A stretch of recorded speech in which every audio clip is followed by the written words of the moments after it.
de... Au nom de... Sans plus tarder, nous allons passer à l'écoute de la parole de Dieu. Vous allez concentrer, vous allez préparer Yakoyoka Ilobana Nzambe, Yangonde Pesaka Bomoy, Yangonde Kangolaka, Yangonde Bikisaka. Quelqu'un me dit Amen. Est-ce que vous allez prier Yakoyamba Mose Nzambe na tongo lelo? Lolenge na yo Yakoyambela ye, lolenge na yo Yakolandela ye, Yangonde ko déclencher miracle, délivrance et solution à vie na yo. Sans plus tarder, j'appelle l'homme de Dieu, le révérend apôtre Eli Mwaka. Natango azopusa na tobeteli nkolo.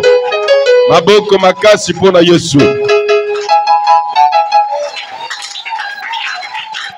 On acclame le roi des rois, le seigneur des seigneurs, le pain de vie. Acclamez pour lui, poussez des cris de joie. Les hommes peuvent changer, mais notre Dieu ne change pas. Toute chose passera, mais la parole de Dieu ne passera jamais. Dans leur détresse, ils ont crié à l'Éternel. Et l'Éternel a envoyé sa parole. Et sa parole les délivra. Est-ce qu'on peut acclamer encore pour ce Dieu-là? Il est le roi des rois. Les chemins, la vérité et la vie. Il est l'étoile brillante du matin. Le soleil et le vent. L'alpha et l'oméga, le commencement et la fin, l'incomparable Dieu. Il aime la gloire, il aime les honneurs, il aime les adorations. Nzamba pambola yo. Ibsande kona yo nzamba pambola yo. Ibisai koyana yo lelo.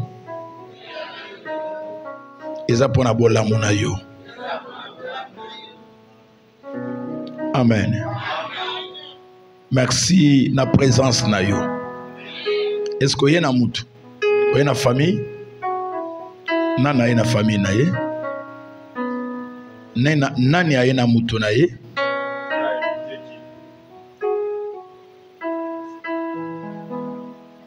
La sœur ici?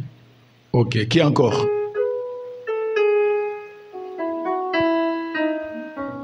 Viens, je vais prier pour toi. Ça, c'est une grâce que tu as reçue. Mets-toi à genoux là-bas. Je vais prier pour toi. Ouvre les mains. Dieu est toujours derrière la parole de ses serviteurs. Amen. C'est-à-dire, lorsqu'un homme de Dieu vous demande quelque chose, ça ne coûte même pas. Il faut toujours obéir. Et quand vous obéissez, vous allez répondre à la critère, à la solution, à l'accomplissement de sa parole. Seigneur, je bénis tes enfants pour leur obéissance. Que la grâce de Dieu leur soit accordée. Que l'onction du Saint-Esprit les accompagne au nom de Jésus. Ce qui était difficile, que ça devient facile. Seigneur, ouvre les portes, les connexions. Tout ce que le monde avait fermé, je l'ouvre maintenant au nom de Jésus-Christ. Amen. Soyez bénis. Continuez à faire ça. Soyez bénis. Est-ce qu'on peut acclamer pour elle? Merci notre prophète, notre papa David. C'est grâce à lui que je me mets devant vous. Merci Maman Esther. Un couple là très précieux. Elle prépare très bien. Maman Esther Alamba.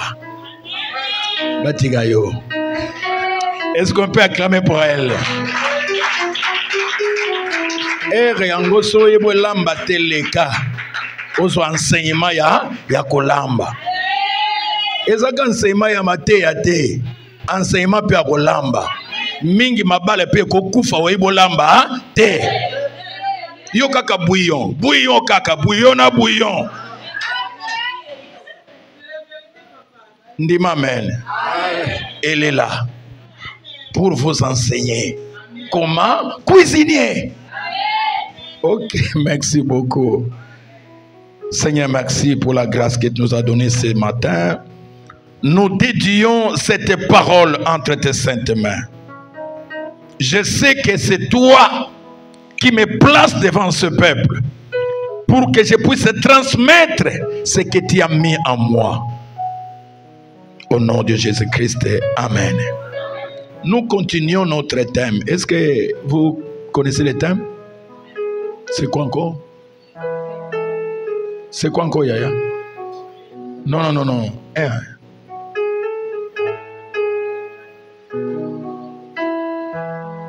Il y a protocole, oui? C'est toi. Les lois? Les lois établies.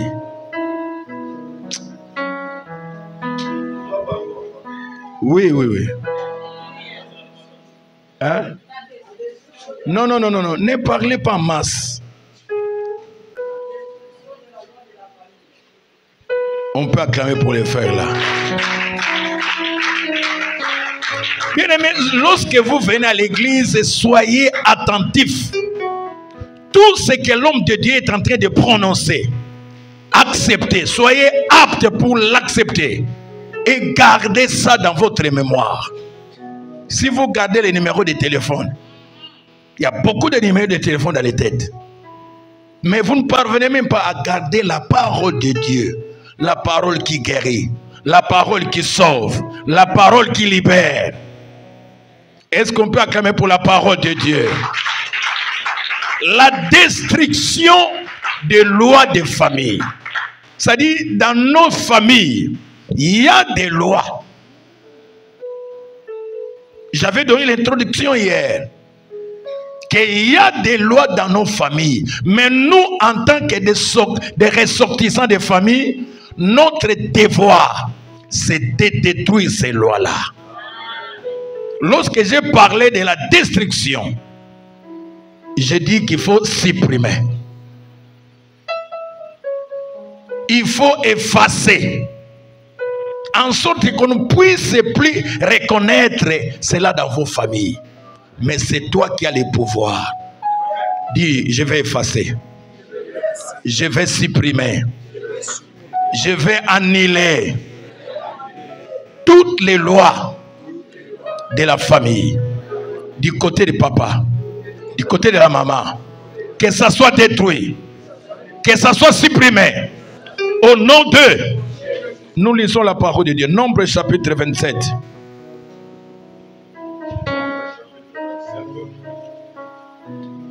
Nous commençons à partir du 1er jusqu'au 11e verset.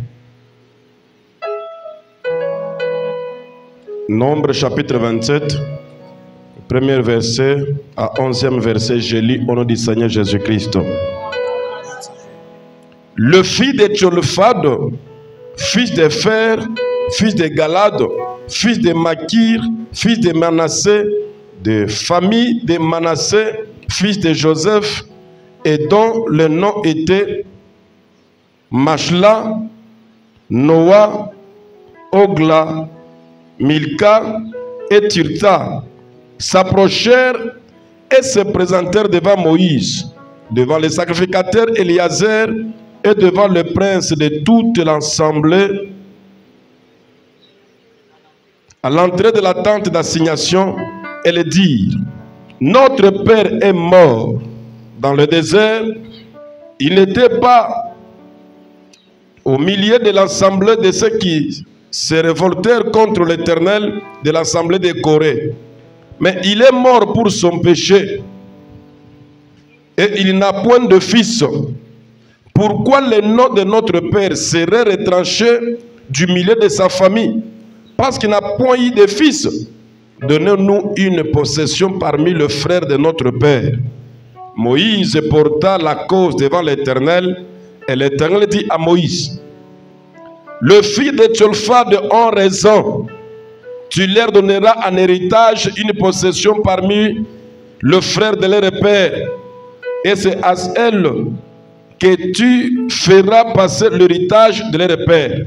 Tu parleras aux anciens d'Israël, aux enfants d'Israël, et tu diras, lorsque un homme mourra sans laisser de fils, vous ferez passer son héritage à sa fille. S'il n'a point de fille, vous donnerez son héritage à ses frères. S'il n'a point de frère, vous donnerez son héritage aux frères de son père. S'il n'a point de frère de son père, vous donnerez son héritage au plus proche parent dans sa famille.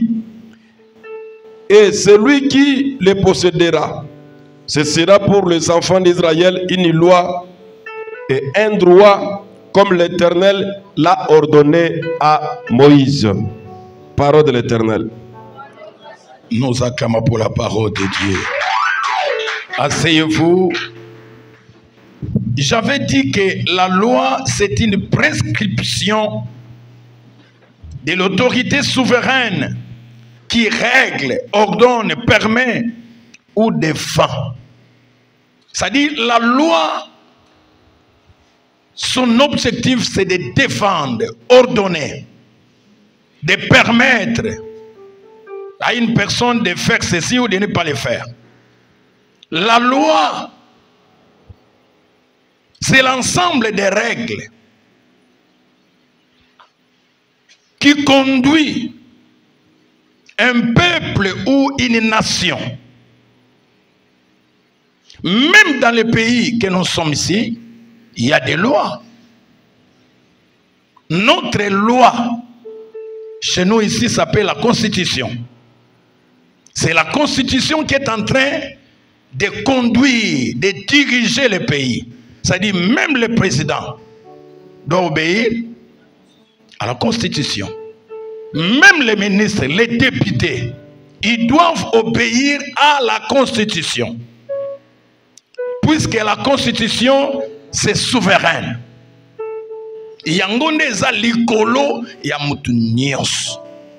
C'est-à-dire, la loi était comme ça. Lorsqu'il y a une loi dans le pays, tout le monde doit être soumis à cette loi-là. Quels que soient tes enfants, les enfants de tes enfants, de génération en génération, tout le monde sera soumis. Alors, en Israël, il y avait beaucoup de lois.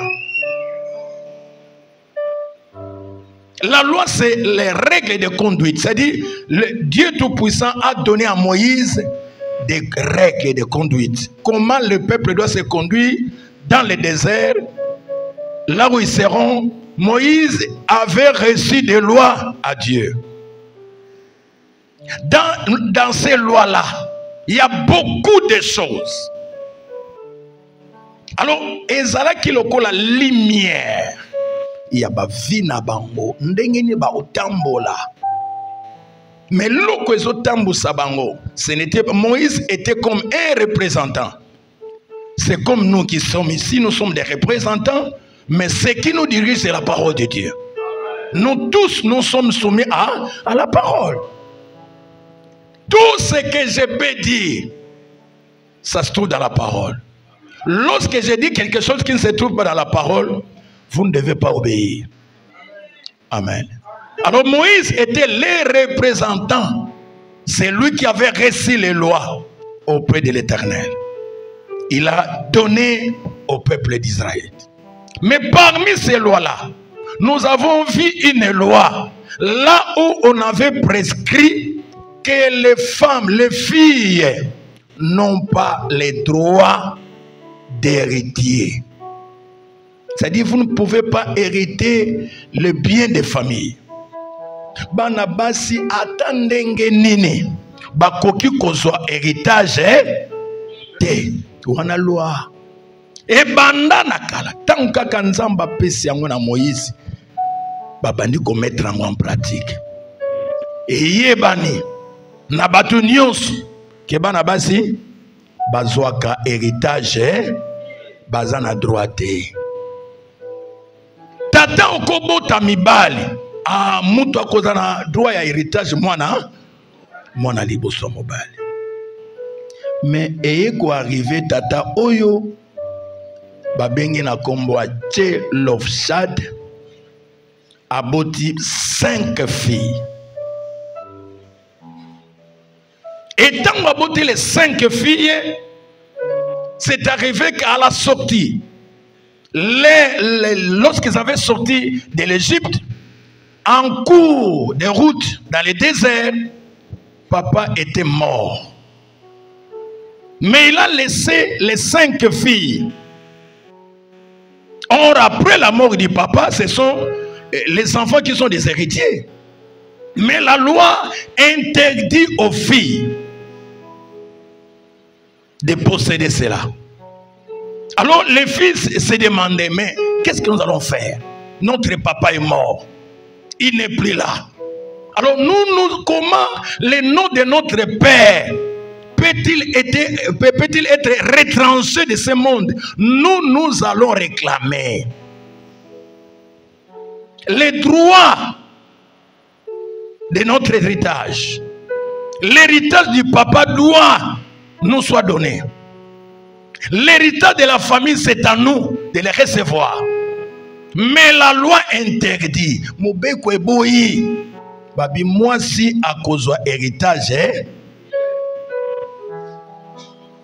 bango balobi pe oekoya eya biso to reçoit.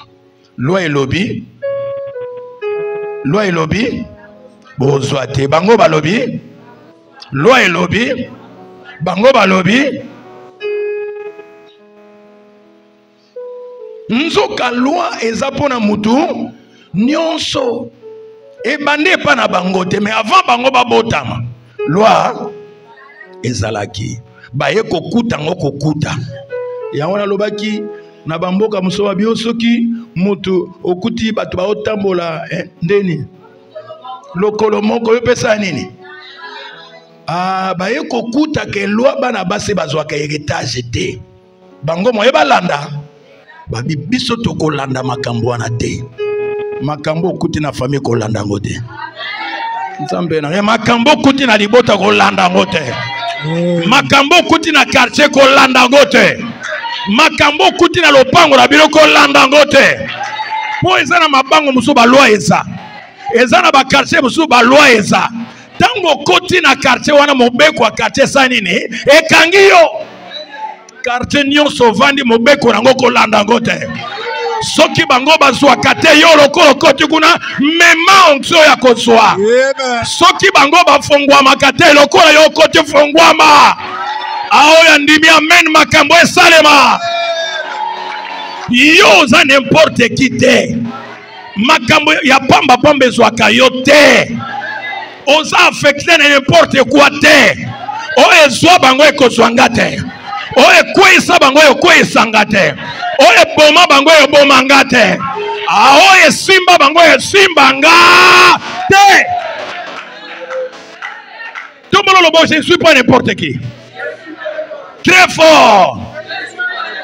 Dis-toi que celui qui est à moi est plus fort que celui qui est dans la loi, que celui qui est dans la famille. Celui qui est à moi est plus puissant que la loi de ma famille. Très fort et amen. Celui en qui nous avons cru est puissant. Est puissant. Il avait dit que moi je ne suis pas venu pour abolir la loi, mais je suis venu pour accomplir. L'objectif de Jésus-Christ n'était pas d'abolir la loi, mais c'est nous qui avons reçu le pouvoir de détruire les lois que nous avons trouvées. Quel que soit dans les quartiers, dans les ruelles, dans les sociétés, dans les marchés, là où tu es, chaque endroit y a. Bana basi babi biso tokozwa. Batata mosa babi non, loi elobi moye bozwa. Bango balobi. Ba bandi ko discuter. Alors, bazui décision. Babi faut tout le monde à prophète Moïse. Parce que c'est lui qui a reçu les lois auprès de Dieu. toko kene ko soumettre cannabis. Loba kanangae. Loba Yahweh. Tala kananga. Tala kananga. Yaya koyebisa kano epa batote. Koyebisa kana yo epa ba voisin te. Même makana yo epa ya Nzambe. Ye oyo aza maître ya makambo nyonso. Yende mutaza na position ya kopesa yo réponse. Ata obeti lisolo na famille ba oyamba yo te. Obeteli ba voisin mawa. Yango kondika ba okumisa waliso yango kondiko mawa. Tala kobet la rabat masolo na yo te. Ole ko ba soulager yo ba conseiller yo ba pesa yo nini. Ba fortifier yo mawa yango wana obebi ko obebi vraiment. Te longine komi. Ba komo critiquer les sous. Nini tindinga na sa nini. Na ibisa bango. Mais Yesu, ce qu'on me met à quoi encourager yo. Alobaka toujours et au simba. Alobaka nani? Alobaka toujours. Aloba na vie na yo. Na libota na yo. Na famille na bino makasi. Yesu ya alobaka na bato toujours. Prends courage et ko simba. Mais mutu amokili. Mawa. Atika yo. Bobo yana azaki mabe. On sali bien. Oh, eloko yesalo passe ya lobe on sali bien. Nasima baluka ke luka mobali ya Yesu. Ko betela bango makambo na yo te. Bana basi balobi ke soki to beteli bato bakofrene biso. Famille babane ta confrère au boutika kaka bana basi bazoka héritage te bo vanda ba mi bon to vanda toko kanga monoko te toko vanda te biso to sokende eso boke ba oboma bino oye koya na vie sokolingo longa sokolingo zwa pouvoir ya ko détruire ba loi ya eloko ya liboso zala na courage. Loba courage. Loba courage. Na visa la kana courage. Koza la ka tbt. Koza la ka fouette. Makambe so simbate ovani no kaka. Te! Bazolia yo bana yo vandika. Kindoki ya famille yo na ibite ko sira mukoni. Non! Fungola misu. Telema. Kutana na mutu akela bango. Kutana na mutu asala bango. Mutu asala bango akwagir. Makamwezo simbati ovandika. Le Congo, non. Il y a des gens qui construisent. Il y a des gens qui sont en train de voyager. Et chaque samedi, il y a des mariages qui s'effectuent. Mais pourquoi Pangaï? Le Congo, non. Et ça, le Congo, et ça, les yo. Et ça, les nani, les gars. Ce n'est pas le Congo. C'est toi. La première chose, il faut avoir quoi? Du courage. Il ne faut pas avoir peur.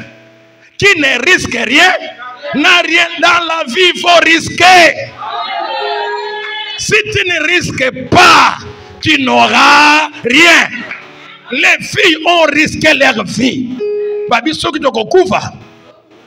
Non, mon prophète était dans cette époque-là, les femmes ne peuvent même pas se pointer devant un prophète.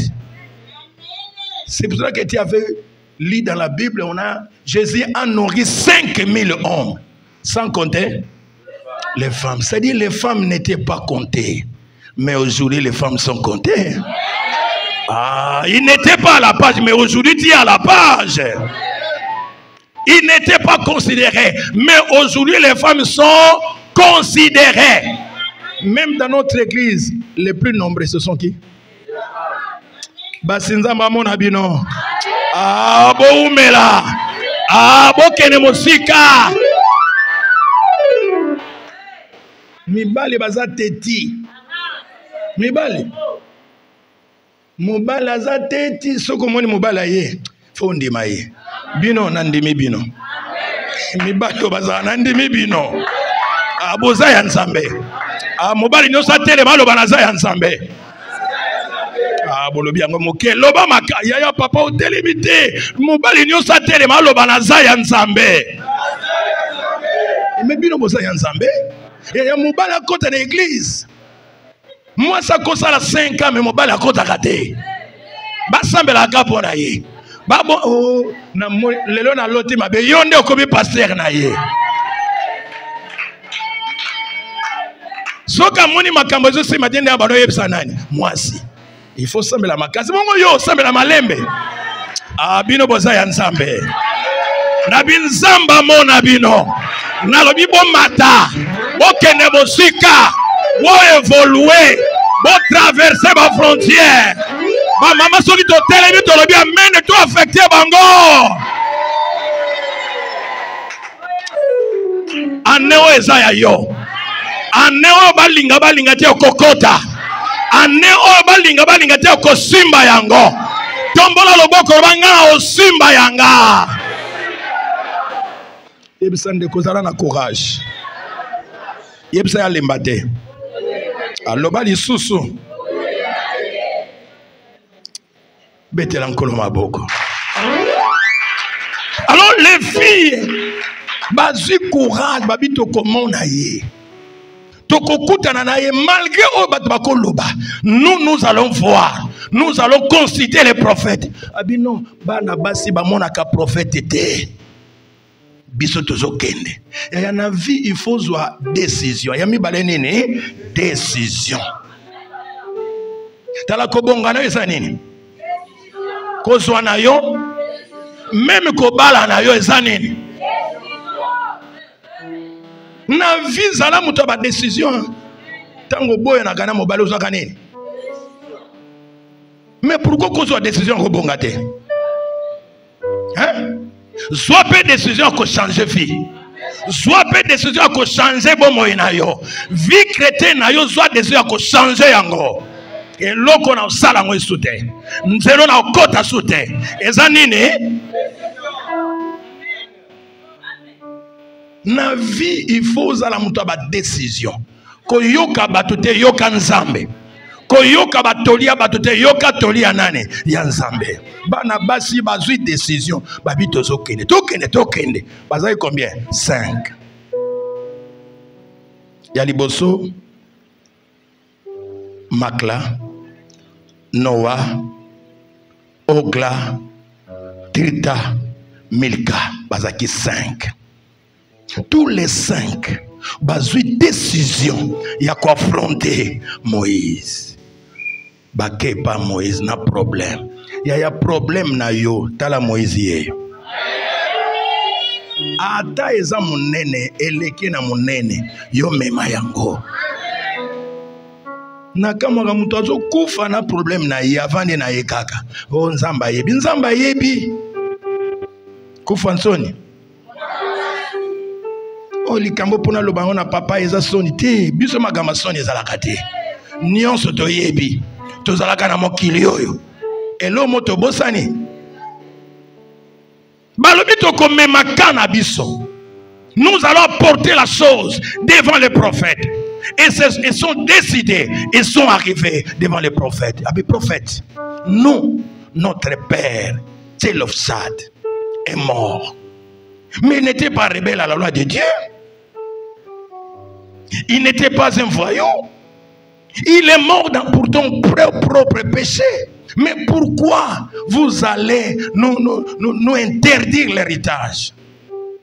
Vous allez nous priver l'héritage de notre père. Nous voulons l'héritage de notre papa. Prophète Moïse Atali abi banda ki prophète makamboyo nana monangote. C'est la toute première fois na mona basi bazoko affronter nga ya banda histoire sika fongola page moko ya sika ya makambo esalema te même na église yo muto liboso sala yango même papa kamwa ke banda na banda église oyo muto na pesanga monta oyo azate muto liboso eza yo ya bato nyonso liboso bapamba maka bato nyonso liboso bakena musika, bato nyonso basalaka makambo en premier lieu bamataka. C'est le ça de l'ingolo banini premier né. Mwana c'est le papa na bango mwana ya liboso. Mwana ya liboso ye mutaboti bana oyo bazwa ko changer loi. Ye mutali liboso aboti bana oyo bazo mema aspect mususu. Changer aspect ya vie na yo. Papa wanande c'est le sad. Bazaki 5. Bakutane na Moïse. Moïse alobi non. Problème na bino moi na pesa solution. Nazo kende nango epa ya nani ya Nzambe. Ya nyonso to pesa kabino. Eza ya biso te tozwa kango. Soki na bando sakola pona yo. Nazo yango epa prophète te pa mama Esther te menazo nga pa nani. Bazui décision, il y a quand même un problème. Moïse a dit non, je vais apporter la chose de l'Éternel, puisque c'est lui qui a donné la loi. Ngana ko kata di kamona binote. Nzamba kata di kamona bino. Abibo zela. Ndengo yewana zela. Ndengo yewana zela. Réponse na yo. Solution na yo zela. Nalobi libala na yo. Ndako zo lingo somba. Nandime osoma ndako. Balinga te okufa bongo titi va payer une maison. Tu ne mourras pas locataire, mais tu seras un jour bailleur. C'est toi qui vas prendre l'argent de caution. Comme toi tu as beaucoup cautionné, maintenant ça sera ton tour. On viendra cautionner, c'est toi. Ah, c'est lui qui dit amen, cette prophétie reçoit là.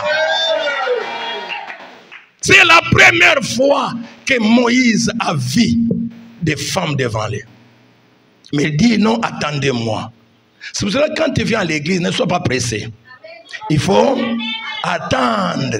Yo yebisi prophète likambona yo. Yo linkaka ya moto. Lelo kaka. Buka lelo lamba lelo. Buka nano.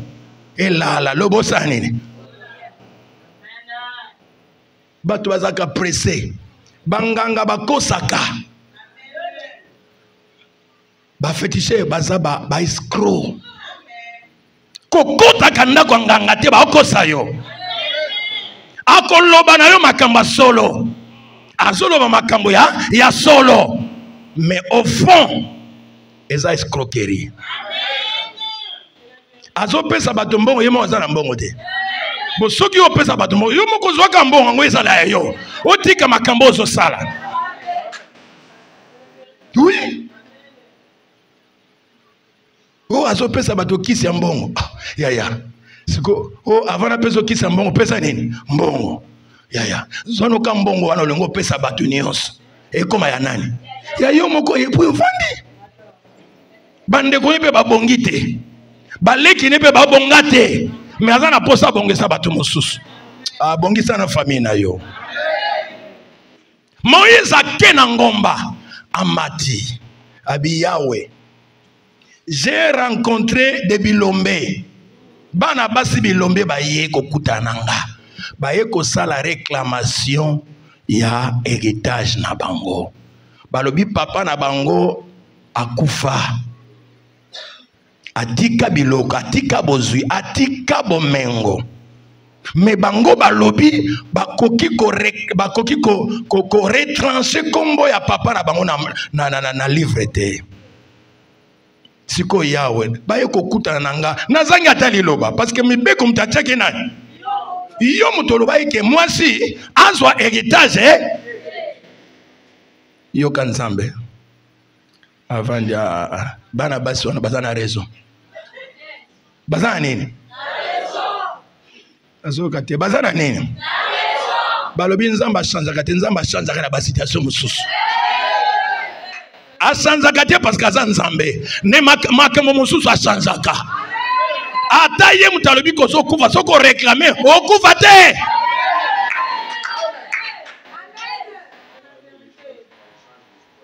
Oh, nzamba asanzaka te me makambo asala asanzaka yango. Ye mutaloba ke bana basi bazwa héritage Le même Dieu a lobby. Abi Moïse. Bana baswana bazana. Yo posa na raison. Na opesa mutu moko raison na tongo alelo. Ozana raison obala. Ozana raison kobonga. Ozana raison osomba lupango. Ozana raison ozana kimia. Ozana raison ya kozala seyo moko. Mokile pesi bana basona tort. Menzamba pesi bango raison. Tu as raison. Aujourd'hui, je te dis que tu as raison. Tout ce que toi tu sais, tu peux le recevoir. Ozana raison kosi mabeba million. Mokili ango tuwe kotika batute. Eza mokili abiso nyonso. Pourquoi les autres vont réussir et moi je ne réussis pas? Je dois faire des réclamations à Dieu. Seigneur, moi je ne réussis pas. Pourquoi? L'Éternel adresse la réponse que toi tu as raison. Ozana raison qu'on réussit. Nalobi ozana raison qu'on mata. Nalobi ozana raison qu'on bat la paix. Oh, na famille balobo ko bala te mais na peso raison yo pe ko bala. Na zui raison et pas nzambe na niki yo réponse wana. Reçois la raison. Na ozo yamade reçois la raison. Reçois la raison de réussir. Reçois la raison de l'élévation. Reçois la raison de l'élévation. Reçois la raison de la réussite. Reçois la raison du progrès. Tu vas progresser. De progrès en progrès. De succès en succès. De réussite en réussite. D'élévation en élévation. Beta tolongana sana raison. Yaya muto ba pese raison za loko ayote. Boke na tribunal. Bowe lopango. Papa tribunal ekati. Alobi lopango eza ya yo. Basi ba pese yo. Na minute on ba pese yo. Mais ba kati déjà makamba. Alobi lopango anani. Mais le longa na pesa yo réseau so sepela te. Do ti ozo bima wana ozane sengo. Makambo nanga basi bakati. Ba pesinga raison. Yo lelo na peso raison. Okokufa lokola bakufa te. Okolala lokola balala te. Okolia lokola bango te. Yo na pesio nini raison. Yamba raison vina yo. Yamba raison kobota. Yamba raison kobala. Oyo famille na bino pimela yo ngana zui na pesio yango. Oyo libote pimela yo na zongo epa yawe. Na pesa yo. Na pesa yo. Na oto zongo epa nkolo. Na ye na pesa. Na pesa to na pesa te. Bamusu baboye. Biloko yo so lukanga na zo yango epa yawe. Na pesa to na pesa te. Na bandeli na pesa to na pesa te. O luka yango banakala. Menga na ye na zo yango epa yawe. Na tongo lelo na zo linga na kabola. Na kabola to na kabola te. Ah, na pesa to na pesa te. Nana ndimi na pesa ye. Nana ndimi na pesa ye. Voilà na pesi yo oyo soluka. Nalobi yamba libala vina yo. Yamba musala ya vina yo. Nalobi yamba visa oyo luka wana. Ambassade de France ba primela yo. Mengana na pesa yo. Na peso visa. Ah, kuzundima na pesa yo yango. Yaya ozaka condamné.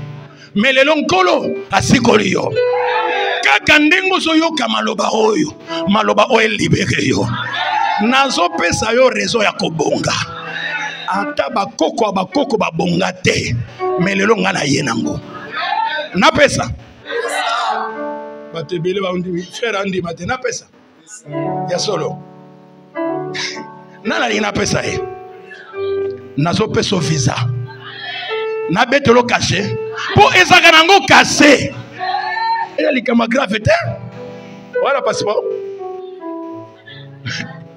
Ah. Bandana livré. Bandana ndima oyo nyoso zoloba ekokokisama na vie na yo. Soki tokoti pamba te. Nous avons reçu un ordre d'impacter, d'influencer ce que toi tu n'avais pas reçu dans ta famille. Ici tu les recevras. Ce que la famille t'avait privé, moi je te le donne. Reçois la guérison, reçois la délivrance, reçois la bénédiction. Adi je reçois. Epesa melayo. Ozala mutu munene na vie. Esika bango baleka te leka. O bango basala te sala. Esika bango bakota te kota. Ozana rezo kokota wana. Ozana rezo kosimba biloko ebele. Ozana rezo kozambongo ebele na vie. Ozana rezo kotonga mapango. Otonga ya premier niveau. Eke na deuxième niveau. Eke na troisième. Eke na quatrième. Eke na cinquième. Otelemi pe makambo esalema na famille te. Mutu aliboso asali yango.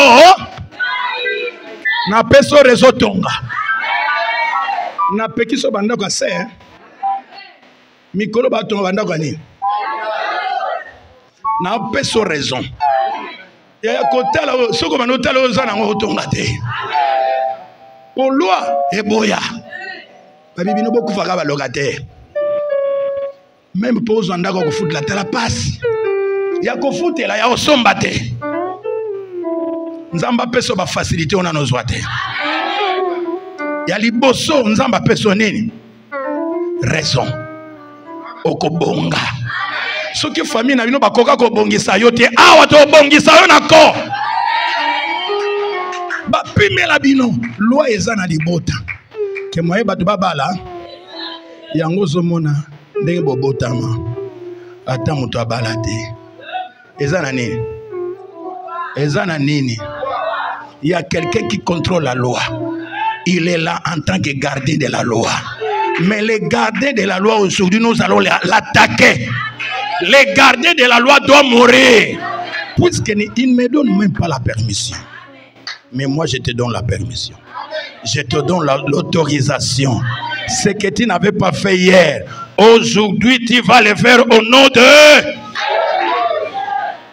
On acclame les rois des rois. Asseyez-vous. La deuxième chose, la réponse de Dieu. Premièrement, Dieu a dit à Moïse, les filles de Tselophsad ont raison. Deuxièmement, il dit, à partir d'aujourd'hui, je change la loi.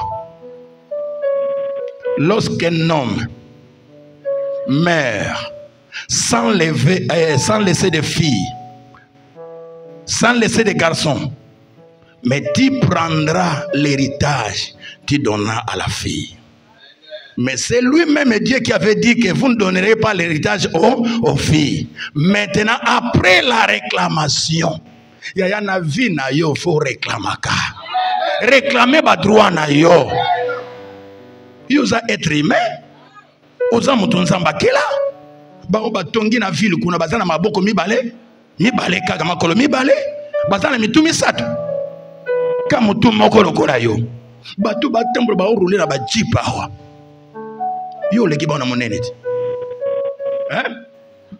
O leki ba mpe na beauté. Tala nzoto mike. Mena jeep. Ngape na ozo. Loba yango loba. Loba yaya. Oyo so loba yango esalema. Lelo ko réclamer ba droit na yo. Oza na droit ya ko bonga. Parce que oza ekelema ensemble. Oza na droit ya ko réussir. Oza na droit ya ko bika. Oko kangama na maladi wana te. Des années aux années balana ko kana ba démon. Lelo makambo ne suka. Nyo sone sa nini? Oyelanda kanga. Oyelanda kanga. Lelo yepo o supprimer ba loi wana. Bana basi bazaki combien? 5. Lelo tant tout le monde a 5 wana. C'est les 5 ministères de l'église qui a l'autorité, qui a le pouvoir de changer des lois dans nos familles. Nous avons un apôtre, nous avons les prophètes, nous avons l'évangéliste, nous avons les pasteurs, nous avons les docteurs. C'est-à-dire les 5 ministères de l'église ont l'autorisation, le pouvoir de changer toutes choses. Est-ce que quelqu'un peut dire un amen très fort? Qui est dirigé par un prophète. C'est-à-dire le prophète a le pouvoir de changer les lois de ta famille.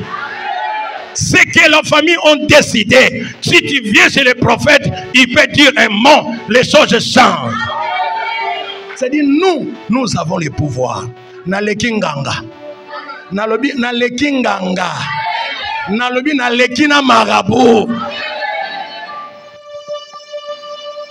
Naleki ndoki. Oya liya bino nga naleki ye. Parce que naza na mutu. Oyi moko mususu. To sali voyage na province. Ndenge toke wana. Na masuwa. Non, na boîte. Tozo kene. Tokomi butu fotola la quelque part. Tokoti na mboka pour la première fois. Tozaki 3. Na mutu azokumba biso. Na boîte kaya kopaka ye. Tokoti wana. Babi, bolala awa comme ça lobby. Bokende abi ok. Alaki biso ndako. Nous sommes entrés. Na biso batozo vanda. Mbala moko koko. Ah bah tu ebi batute. Babi non. Vous ne dormez pas ici. Ndako na yete. Landa. Ndako ya ye te. Mais azui audacité ya koyebe sabiso to lala wana te. Nzoka mokonza mboka wana. Asi amoni ke ba élément ya mabe. A onction toza nango e bangisi ye. Abi batoso balali awa. Ngana okufa. Ya atomboki. Abi fobo bima. Boko lala wate. Abi te pardon papa te. Wabi ke to bima. To bimi. Parce que mon eloko za kati na biso. Yango nazo annoncer na leki ndoki. Ndoki aza na mboka na biro na leki ye. Papa na yo aleki na nguya. Kobang yango na yo kobanga ndoki te. Oya liaka bato yebise mikolo sa nini? Lianga. Soka salire la kokite ngana liye. Ya bolala na bango. Mukomso ba yo zwanga délivrance. Ndako mo bat ba ko lala. So balali ka ba mona milieu mabe. Ngabi bo pesa nganda ko wana. Ba pesa nganda ko wana. Ngabi na osambela te. Na opriete. Na lali. Na sutuka boye. Mutu moko. Ayo bangi sanga ngabi a o mangungu. Mangungu. Babi il rôde comme un lion rugissant. Il rôde comme un lion. Mais il n'est pas lion. Moi, j'ai le lion de la tribu de Juda. Le véritable lion, c'est moi. Aïe. Na fongoli musika. Ngana kansa ba ange. Zokande bino. Sala oyo sala. Ya na bendi dra finiki. Sala oyo mission na yoko kisango. Ya mutu akosala makamba bon azasi ki andima Yesu. Ayamba Yesu. Asale la kanzambe. Na lala wana. Na sutuka boyo. Ya titongo. Aye li susu te. Donc ezana batu musu babangi sakayo. Loba banda lelo. Beta maboko banda lelo. Nakobanga bangote. Nakobanga mangungu na bangote. Oya ye na mangungu. Nakokimisa ye. Nasina kimisa na mukola lopanga ba pasteur mobo. Pasteur azolala te. Pasteur hein. Abi papa biso a moi était de olala te. Ngabi savana oya to sa prière. Comme on a 22 ngabi to banda 0 heure. Ngabi prière à lelo to 100 ans formule. Ndenge bo sambela kate. Ndenge tongo esotana lobby, il faut toujours ba réponse. Ya tozo sala ona ba geste. Yako fina, yako panza, yako niata, yabakati kanga. Ndimanga ya men makasi. To bandi pie 0 ngabi ale. Niata ye papa. Kabi yo zone tete riboka mama zone yo zone tete fufu. Yo zone bende weza na kwa ale beta. Papa prière ngabi suko bakati ya kingo. Mutu azolandela bino calculer katani ya kingo. Kanga. Ba mona loko ba vanti. Makamusu to saka ezaka loko ba vanti mais za ba réalité. Kangi, kanga. Yaya, au senti les beaux quoi, ça la passe. Kanga les choses. 3 heures to 6 heures. Amen, amen. Bon, tolala. Nzamba zana bomo, betela nkolo mabo. Tolali 3 heures, 5 heures. Boko kangate. Boko kangate. Bolo baka wana balokate bazayi bele lopango wana. Wana mama mukolo lopango. Boko kangate. Namoni bino. Ça dit prière na biso ekwei. Prière na biso ezui. Est-ce que totanga ikombo na ye? To bakika oya yebili kambo. Oya so sala bino boy. Allez, cash. Ni ataye na mutu wana allez sauter ni atala. Ndima amen. Na tongo pas même 2 jours, kaka les mêmes jours. Réponse est Boko kangate. Oh le pango na somba ki na mbo. Ngala msi passé yoka. Na passé yoka. Oyoki mutanyo ko la bino yeyo. Mais lobi nango toko kimise le pango. Le pango anani? Aokima. Wali zaki na kini. Na legisi 2 jours. 3e jour na yeli sunga bilelo esprit ko kimisa. Ngabi tindika yale. Zoya yale pousse. Tozo kende pousse ye. Yaya na tonga lobate alobi akekinga boa. Et pas famille. Mukolo lopango akimimbula kimi lopango. Yaya mbalo kimisa ba onyo so banyokola yo. Oya chaka yo mal à l'aise yo petaye mal à l'aise. Basakana na yo lisute. Oya landa ka yo telema. Na ko kima sote na Holanda yale. Yo kima ke okwa ko kwe ya be okufi. Ndimanga amen. Zala miso nga fongola miso bana lelo. Ba mesana ko landa yo mbalo telema. Papa lobito telema. Na ndoto wana nzamba o révéler yo. Papa lobito sanene. To kima so na okima sote. Yo allez banda ko landa siko. Retour à l'envoyé. Tout ça là que ba prier ba kondima ça te sala kana kondima. O tozo kangana sena likolo pesani. Loba au nom de Jésus. Tongo ya lelo. Nazotia bango mal à l'aise. Esika baza. Esika bavandaka. Lelo. Bazoko ma mal à l'aise. Au nom de Yo futa nyongo nanga. Yo silisa bapasi nanga. Tina nini na nyokwama. Osi onyokwama po nangai. Nakomi na suka. Makasi esila. Pesanga loboko na yo. Salela ngai ngolu na yo. Kotika ngai te. Kotika ngai te. Yahweh. Kotika ngai te. Kotika ngai te. Kotika ngai te. Au nom de Jésus-Christ. Loba tongo ya lelo. Tongo ya lelo. Mbongo na simba te.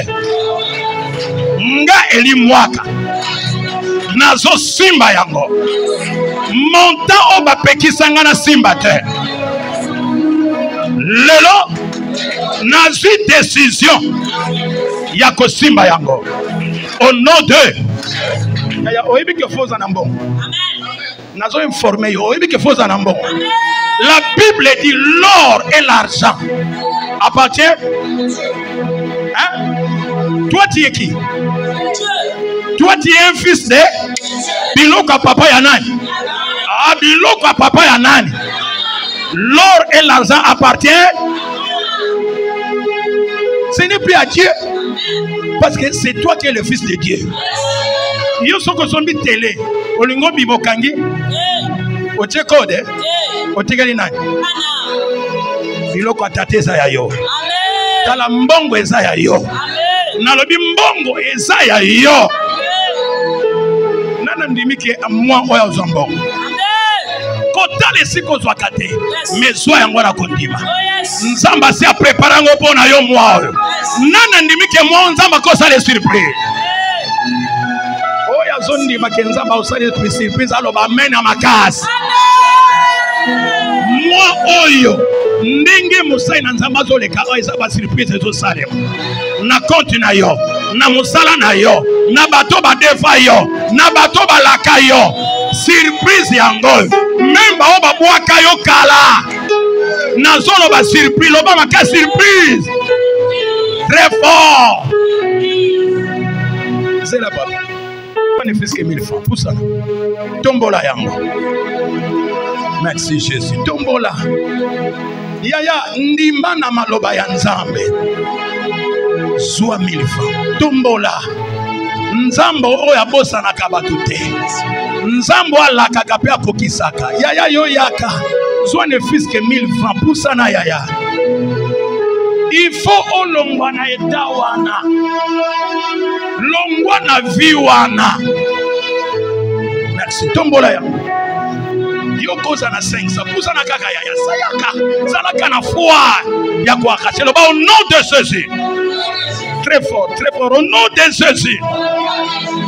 Mois avril. Ezala mois surprise. Finance nanga. Na récupérer yango. Nazana raison. Yako simba mbongo. Yako kota ba magasin. Yako katisa ba frontière. Ngaeli. Nazana raison. Au nom de Zamba peso raison. Ozoloba maloba nazana raison akozwa. Okitisi ozui spirituellement okenango. Nazana raison akozwa ba million. Loba yango kitisa zwa. Ozana raison. Sikozo beta maboko. Nazui raison. Nazana raison kobonga. Nazana raison kozwa beta maboko yaya. Telema sala prière wana.